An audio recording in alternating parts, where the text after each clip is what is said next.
Hello student, recently কি আপনার অস্ট্রেলিয়াতে ভিসা রিজেকশন এসেছে? অথবা কি লো টিউশন ফিতে কোথাও যেতে চাচ্ছেন, নাকি ইজি পিআর এর জন্য ভালো কোনো কান্ট্রি খুঁজছেন? তাহলে কানাডা হতে পারে আপনার জন্য বেস্ট অপশন। কানাডার অ্যালগোমা ইউনিভার্সিটিতে আপনি আইএলটিএস এ ব্যাচেলরের জন্য 6 নো বেন লেস দেন 6 এবং মাস্টার্সের জন্য 6.5 নো বেন লেস দেন 6 থাকলেই মে এন্ড সেপ্টেম্বর এন্ড থেকে অ্যাপ্লাই করতে পারবেন। তাছাড়াও 25% পর্যন্ত scholarship, no tuition fee, no PAL requirement for masters and ব্যাচেলরের জন্য মাত্র 2000 কানাডিয়ান ডলার ডিপোজিট করলেই পাল পাওয়া যাবে।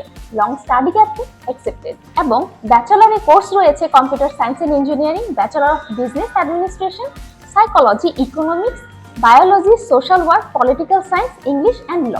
মাস্টার্সে কোর্স রয়েছে computer science and engineering, business analytics. এছাড়াও আপনি পাচ্ছেন safe city, more job opportunities and schedule ব্রেকে 40 আওয়ার্স পার উইক এবং ডিউরিং একাডেমিক সেশনে 20 আওয়ার পার উইক কাজ করার সুবিধা। সো 2026 এ মে অ্যান্ড সেপ্টেম্বর ইনটেকে টার্গেট করতে চাইলে এখনই আপনাকে প্রিপারেশন স্টার্ট করতে হবে। আমাদের সিআই স্টাডি টিম দিবে আপনাকে স্টেপ বাই স্টেপ গাইডলাইন। তাই দেরি না করে এখনই যোগাযোগ করুন নিচের দেওয়া হোয়াটসঅ্যাপ নাম্বারে, অথবা ভিজিট করতে পারেন আমাদের অফিসে।